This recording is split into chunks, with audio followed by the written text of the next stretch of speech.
morning, Rabotai. Welcome to Breakfast in the Class. Breakfast in the Class is dedicated by Nicole and Stephen Haver in celebration of the birth of their granddaughter, Zahava Simcha. Fortune, joy to parents, Deborah and Ariel Sassoon, Mazal Tov. You should see only unbelievable nahat from them. Me'ata ve'ad olam. Tizkeh legadela, leTorah, leben Torah, lechuppah, lema'asim tovim. Okay, she should also merit to be a bat Torah by having her father become the Talmid Chacham to all the classes he goes to here in the shul. Breakfast in the Class is also dedicated in loving memory of Nishmat Meir ben Leah by his grandson Meir Shwai. Please make berachot leilu nishmatot, nishmatot tzura b'tzora chaim. Also dedicated in honor of Alan Light, Amnon ben Yisrael V'chana by his daughter and son-in-law Daniel and Rafi Hasbani. And in loving memory of leilu nishmat Adel Bat Victoria by Allison and Ricky Sutton. Please make berachot Le'ilui Nishmata, Ruach HaLonet Techena Began Eden. As well, in loving memory of Naftali Gad Alav Shalom Nishmat, Naftali ben Ne'ah ben Nisan Gad, from his amazing wife Shifra Gad Ad Me'ah Ve'esrim, by his sons Michael and Joe Gad, and daughters Lily Shea and Peggy Dahan. The week of Cobra was sponsored by David E. Ash in honor of you, your substantial capacity good today and every day, and for the SEO of the website capacityforgood.com, which just recently sent a load of merch to the synagogue for us to be able to illustrate and show and sell to be able to raise money for all the wonderful things we do. Breakfast in the Class is also dedicated in love. Week of Cobra is also dedicated in honor of Linda Towell by her grandchildren. And finally, it's also dedicated, Breakfast in the Class is dedicated loving memory Leili Nishmat, Lily Safra, Leah Bat Chana. Her philanthropy has reached so many throughout the entire world. My friends, if you're going to have a daughter, this is the parasha to have it. Why? Because in this week's parasha, there's a decree by Paro, all the children, all the boys, they should be thrown into the Yaor, into the river. Right? That's what it says in the pasuk. Paro had an astrologer. I don't know if he got it in the Daily News, in the New York Post, every day. Maybe he read it in the newspaper. But the point is that he was told by the stargazers that there's going to be a fellow who's going to be a massive disruptor. Okay, this guy's going to come into Egypt. He's going to shake things up. A boy is going to be born to the Jewish people that is going to free the Jews from Egypt and bring fury and retribution onto the Egyptians' heads. So Paro does the only natural thing. What does he do? He decides, let's kill all the Jewish baby boys. Etabat techayun, and the daughters techayun, keep them alive. Now, Bezat Hashem, number one, those words in this week's parasha should be fulfilled on your wonderful new daughter. Etabat techayun, and the daughter should live, not just should live, but should live long, happy, healthy. Arichut yamim shanim ad me'ah ve'esrim, a fantastic and successful life. But that's a funny thing for Paro to say. Paro, you have an agenda. What's your agenda? You want to kill the boys. How do you say kill the boys in Egyptian? I don't know. But how do you say it in English? Kill the boys. You don't need to say, and keep the girls alive. Did Paro have an interest in keeping the girls alive? No. He just didn't need them to die. So why does Paro say, etabat techayun?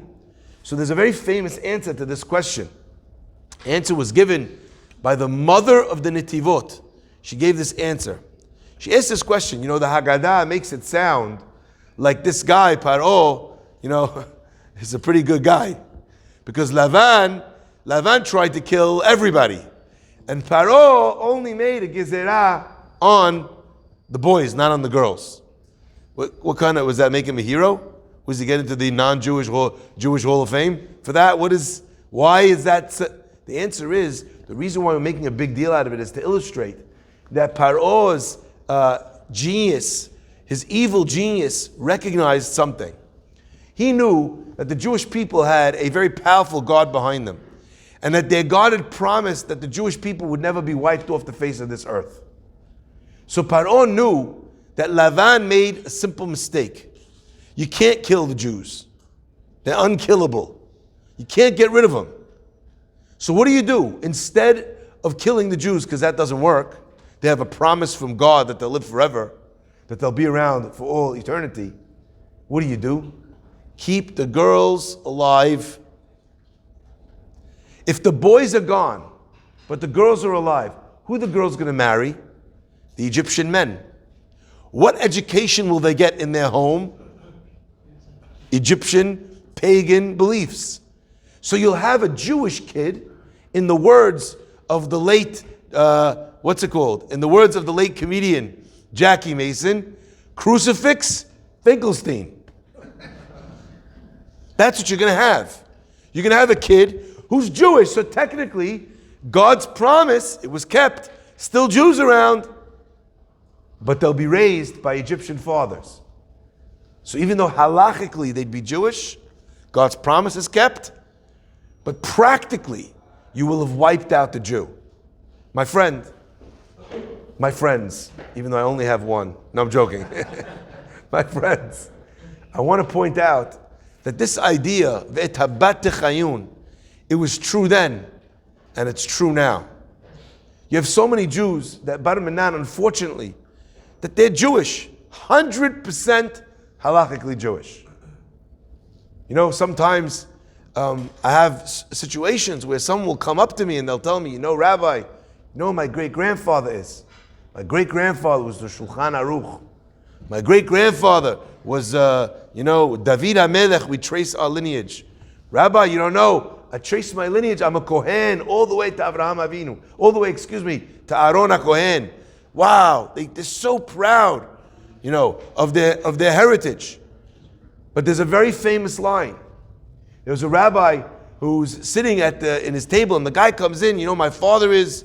My grandfather is. My great-grandfather is. And the rabbi says, stop telling me who your parents and grandparents were. Tell me instead, who are your grandchildren going to be? The halakha tells us that you have a child that comes from a Jewish mother, that child is a Jew. But their halachic status doesn't necessarily mean that they're going to be Jewish, or maybe they'll be Jewish. Hashem, He gave us the most wonderful gift, this gift of the Torah. He charged every Jewish family to build a family, to give them a Jewish education, to teach them the laws of berachot, what blessing you make on the food, to pray, to give charity, to be able to keep Shabbat. God taught us, gave us all these things. But at the end of the day, the halachic status does not a Jew make. Yes, it makes you Jewish halachically, but there's so much more to what being a Jew actually means. My friends, one of the great challenges that we face in this world is when people think that something makes them Jewish. I want to share with you. I was living in London for quite some time, and I used to go play ball. Anyway, still do, but I used to go play ball at a place called the Tesco Gym. That's what we used to call it. It was called the Brent Cross Leisure Center. That sounds pretty hefty, right? The Brent Cross Leisure Center. You're imagining that when you go in, they're giving you a manicure as you're going to the basketball court. It was the opposite of that, okay? It was a dingy place, small gym, but it did the purpose, had the baskets. Anyway, I come play. I'm playing like I play. My baseball, my do-rag on my head, so I'm not playing without a kippah. My sleeveless, the t-shirt, my shorts. I'm playing on the court, look like anybody else. Anyway, middle of the game, some guy goes, Rabbi, you're on our team. 3, 4, 5 guys go. They're like, Rabbi? The guy says, yeah, he's Rabbi. They're like, nah, not a rabbi. Who are these guys? A bunch of Israeli guys, that moved after the army. They moved to London. They've been living there for 20 years, 15 years, 10 years, 5 years. And now they're all playing ball with me on this court. Half the game is Jewish, half the game is not Jewish. Anyway, the Jewish guys, they all surround me. What are you, rabbi? He said, what kind of thing is this? I said to them, listen, I could prove it. They said, how are you going to prove it? How do you prove that? Yosef proves he's Jewish, he shows his Brit Milah. That doesn't prove you're a rabbi. Anyway, so I tell him, what's it called? I said, you've been playing together with me for a few months now, a few weeks, how long? Yeah. I said, did you ever hear me curse on the court? They stop, they think, wow, you must be a rabbi. And that's the first thing they teach you in rabbi school. Never swear, never make curse on the basketball court, okay? It must be a rabbi. I said, and I'm going to prove you I'm a rabbi, because now I'm going to invite you for Shabbat. Anyway, all these guys, they all came to my house for Shabbat. Friday night, we're sitting at the Shabbat table, having food. The guy invites his mother. Not only he comes with his kids, he comes with his mother. Fantastic.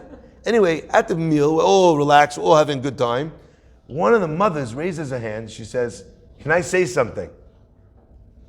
I think this was the first time in history an Israeli raised their hand to ask permission to speak.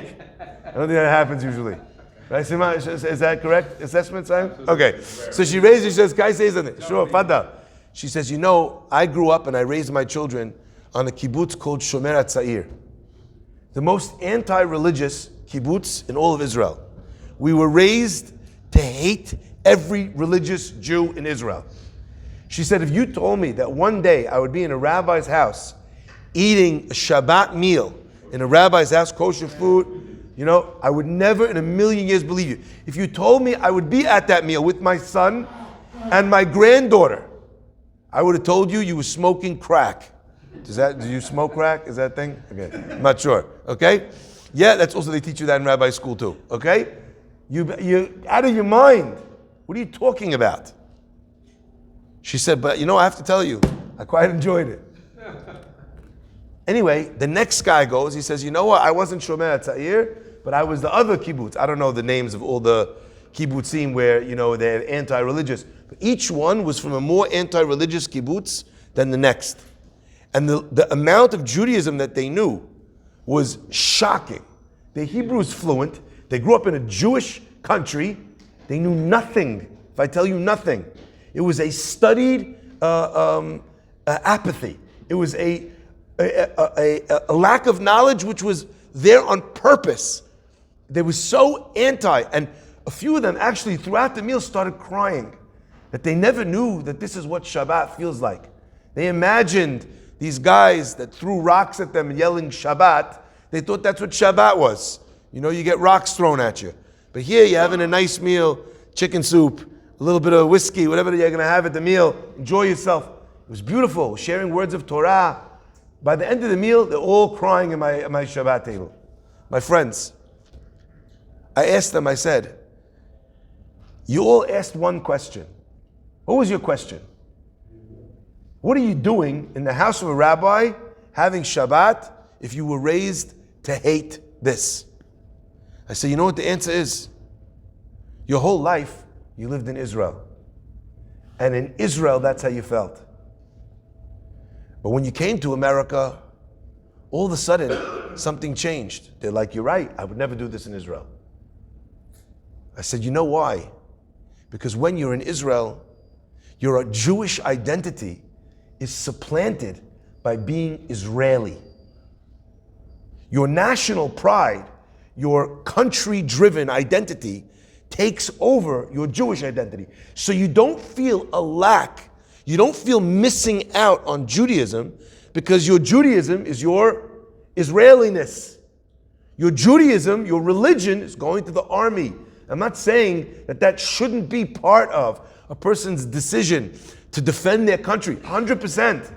But that it takes over the picture and it becomes something else. Suddenly this Israeli guy moves to Bangkok, moves to Dominican Republic, moves to everywhere. Israelis are the most creative people when it comes to moving to new places.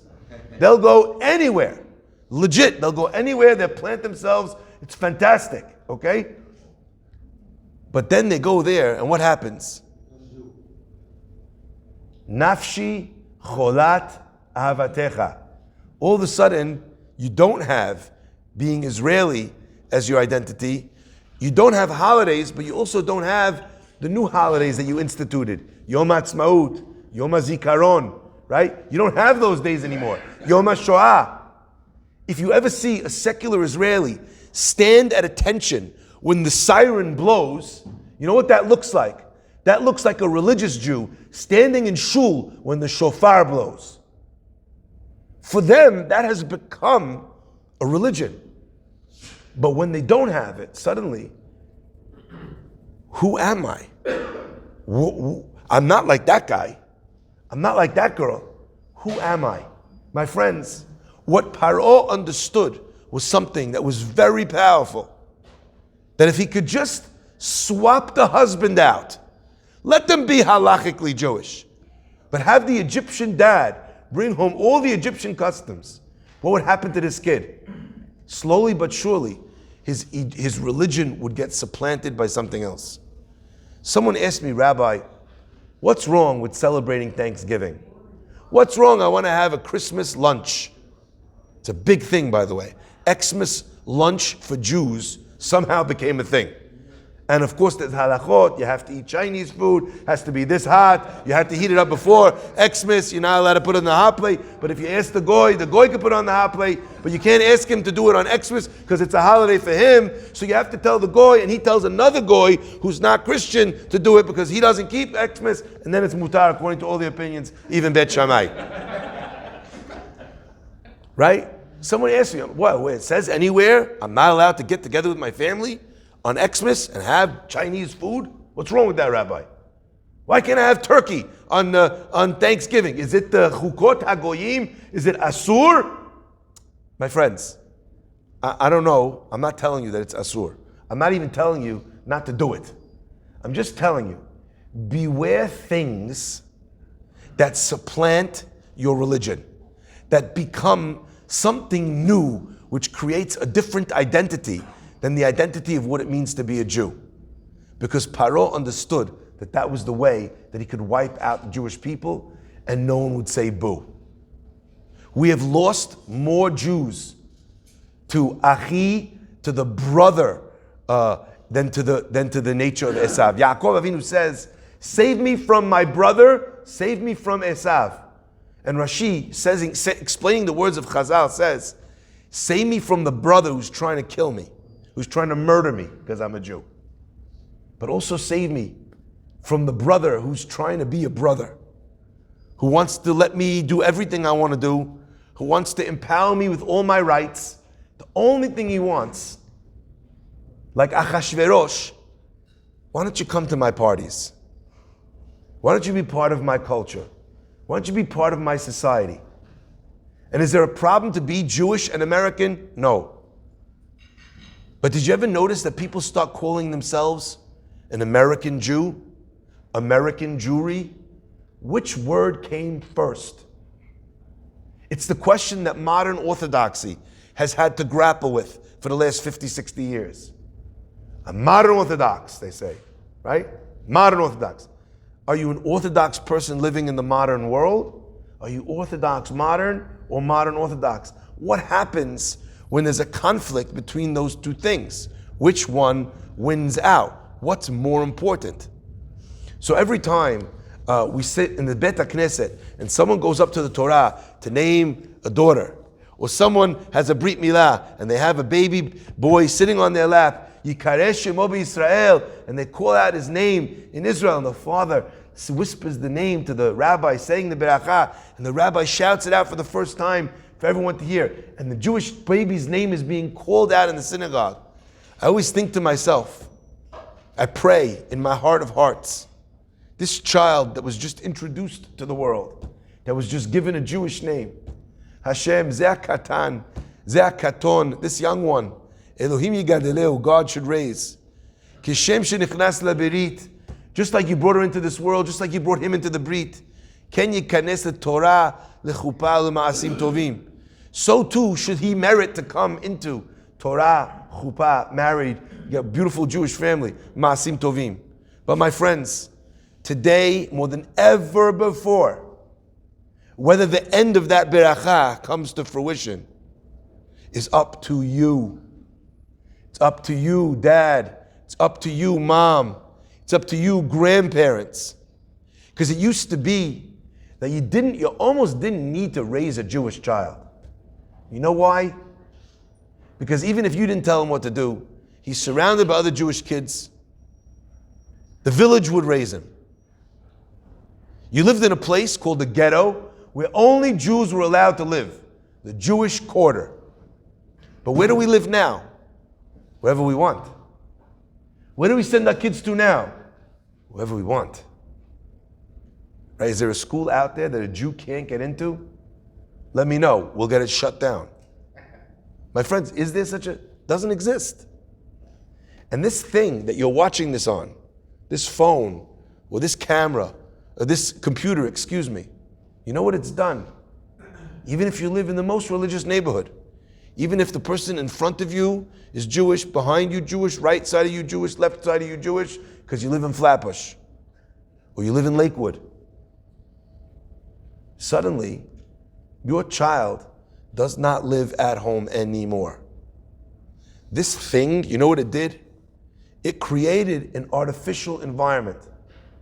Find out how much time your kid spends on their phone. And by the way, by the time the youngest kids that are born are going to become adults or teenagers, this thing will have evolved to something Elon Musk wants to put in your brain called Neuralink, where you're not even going to hold the phone.